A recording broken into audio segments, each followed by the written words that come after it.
नमस्कार दोस्तों, मैं हूं डॉक्टर आलोक और आप देख रहे हैं लीगल एक्सप्रेस। दोस्तों, हमारा जो ये लेक्चर सीरीज चल रहा है कितना बदल गया कानून, जिसमें हम लोग आईपीसी वर्सेस बीएनएस को देख रहे हैं। और आज हम लोग चर्चा करेंगे आईपीसी की एक सेक्शन के बारे में जिसका नाम है सेक्शन 376 सी, और बीएनएस में बदलकर 68 ऑफ बीएनएस हो गया है, यानी कि बीएनएस का सेक्शन 68 इससे मैच करता है।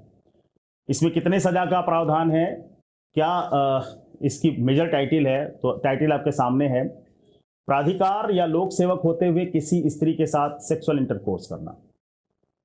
376 सी ऑफ आईपीसी बताता है कि अगर आप किसी प्राधिकार में हो, कोई अथॉरिटी है आपके पास, और लोक सेवक होने का मतलब है कि आप पब्लिक सर्वेंट हो, और पब्लिक सर्वेंट होते हुए आप किसी महिला के साथ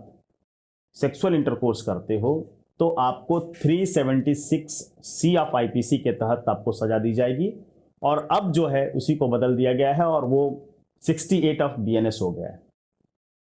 तो आइए शुरू करते हैं वीडियो को और समझते हैं इसको।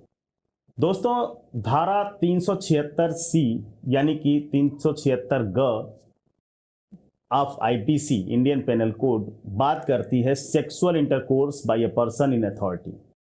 अगर किसी पर्सन के पास अथॉरिटी है, कोई पर्सन अथॉरिटी में है और वो अपने अधीन या किसी भी महिला के साथ, वो चाहे उसके अधीन हो, काम कर रही हो, या फिर जैसे अगर मान लीजिए कि जेल में है, जेल में कोई कैदी हो, उसके साथ जो है अगर कोई जेलर है और उसने अगर उसके साथ सेक्सुअल इंटरकोर्स किया तो उसको सजा दी जाएगी। और वो सजा का प्रावधान 376 सी में है आईपीसी के, और वही अब 68 ऑफ बीएनएस में है। दोस्तों,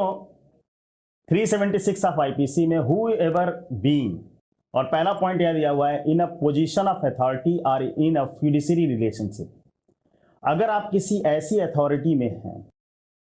और उस अथॉरिटी में रहते हुए, उस प्राधिकार में रहते हुए आप अपने अधीन किसी भी महिला के साथ अगर सेक्सुअल इंटरकोर्स करते हैं, या आप फ्यूडिशरी रिलेशनशिप का मतलब होता है जहां आप वैश्वासिक, जहां विश्वास के रिलेशन में हो, विश्वास के संबंध में हो, और विश्वास के संबंध का आपने उल्लंघन करके उस महिला के साथ, उस महिला के कंसेंट के अगेंस्ट में सेक्सुअल इंटरकोर्स किया है, तो आपको 376 सी के अंतर्गत आपको सजा दी जाएगी। दूसरा पॉइंट है ए पब्लिक सर्वेंट। अगर कोई पब्लिक सर्वेंट है जो मतलब एक तरह से नियोजित अधिकारी है, और उसने अपने अधीन किसी महिला के साथ, या कोई महिला उसके यहाँ ले आई गई और उस पर उसकी अथॉरिटी है और उसने उसके साथ सेक्सुअल इंटरकोर्स किया, तो उसको भी 376 सी के अंतर्गत सजा दी जाएगी। तीसरा पॉइंट यह कहता है superintendent or manager of a jail, remand home or other places of the custody established by or under any law for the time being in force are women's children institution. अब यहाँ पे बात यह की गई कि जेल का कोई सुप्रिंटेंडेंट हो जहाँ पे महिलाएं अक्सर आ जाती हैं, या फिर आप उन शेल्टर्स होम की बात करिए जहाँ पे महिलाओं को रखा जाता है जो डोमेस्टिक वायलेंस से पीड़ित हों, बच्चे हैं, अनाथालय में रहते हैं। तो ऐसी जगहों पे जिनके पास अथॉरिटी है, जिनके पास एक फिड्यूशरी रिलेशनशिप है, और वहाँ का कोई अधिकारी अगर उनके साथ रेप कारित करता है, सेक्सुअल इंटरकोर्स करता है उसकी कंसेंट के बगैर, तो उसको आईपीसी के 376 सी के अंतर्गत सजा दी जाएगी। अब वोमेन्स और चिल्ड्रन इंस्टीट्यूशन, मतलब जहां पे भी वोमेन और चिल्ड्रन को किसी इंस्टीट्यूशन में रखा जाता है, वहां का भी कोई अधिकारी अगर ये कहता है तो उसको धारा 376 सी के अंतर्गत आईपीसी के सजा दी जाएगी। चौथा पॉइंट देखते हैं। चौथा पॉइंट कहता है on the management of a hospital or being on the staff of a hospital abuses such position or fiduciary relationship to induce or seduce any woman either in his custody or under her charge or present in the premises to have sexual intercourse with him। अब देखिए, hospital के अंतर्गत आप, कोई hospital है, hospital का किसी staff के साथ या किसी पेशेंट के साथ जहां आप फिड्यूशरी रिलेशनशिप में हो, जहां आपके पास अथॉरिटी है, और वहां पर आप किसी को सिड्यूस करके उसके साथ सेक्सुअल इंटरकोर्स करते हो या दबाव बनाकर सेक्सुअल इंटरकोर्स करते हो, तो आपको 376 सी के अंतर्गत सजा दी जाएगी। अगली बात ये कही गई है, such sexual intercourse not amounting to the offence of rape shall be punished with rigorous imprisonment of either description for a term which shall not be less than 5 years, but which may extend to 10 years and shall also be liable to fine. अगर ऐसे position में रहते हुए आपने किसी भी महिला के साथ चाहे सिड्यूस करके चाहे उसको उसके साथ ज़बरदस्ती उसके कंसेंट के बगैर आपने अगर सेक्सुअल इंटरकोर्स किया है तो इसकी सज़ा एक कड़ी सज़ा होगी, रिगरस इम्प्रिजनमेंट होगा और वो 5 साल से कम नहीं हो सकती, उसको 10 साल तक बढ़ाया जा सकता है और साथ ही फाइन का भी प्रावधान है। यहाँ पर आपको फाइन देना पड़ेगा और वो फाइन मेडिकल एक्सपेंसेस जो होंगे उस महिला के वो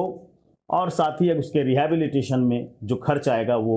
सब मिलाकर आपसे लिया जाएगा, या कोर्ट जो है ये ऐसा फाइन आप पे डाल सकती है जो भी पर्सन इस तरह का एक्ट करता है। दोस्तों हम लोग बात करेंगे कि दिस क्राइम इज कॉग्निजेबल, संज्ञेय अपराध है, पुलिस गिरफ्तार करेगी आपको, किसी भी वारंट की जरूरत नहीं है कि कोर्ट उसको अलाउ करे तब आप पुलिस आपको इसमें गिरफ्तार करेगी खोजेगी। नॉन बेलेबल है और tribal by the court of session के द्वारा ट्राइबल है। Offence is not listed under compoundable offence, ये जो अपराध है इसको आप आपसी सुलह समझौते से ख़त्म भी नहीं कर सकते हैं, ये कंपाउंडेबल ऑफेंस नहीं है। और थर्ड पॉइंट ये कहता है there is no difference in punishment under section 68 of BNS. तो अभी जो भारतीय न्याय संहिता आ गई है, भारतीय न्याय संहिता का सेक्शन 68 के अंतर्गत इसको रखा गया है और सेक्शन 68 में भी वही बातें लिखी गई हैं जो 376 ऑफ आईपीसी में है, यानी कि कोई बदलाव नहीं है, सारे पॉइंट्स वही हैं, सज़ा भी वही है, फाइन भी वही है, तो कोई चेंजेस नहीं की गए हैं 68 ऑफ बीएनएस में against the 376 C of IPC. तो this is all about the video lecture. मुझे उम्मीद है कि आपको ये लेक्चर अच्छा लगा होगा, पसंद आया होगा, और अगर अच्छा लगा तो अपने लाइक्स और कमेंट्स ज़रूर करिए। धन्यवाद।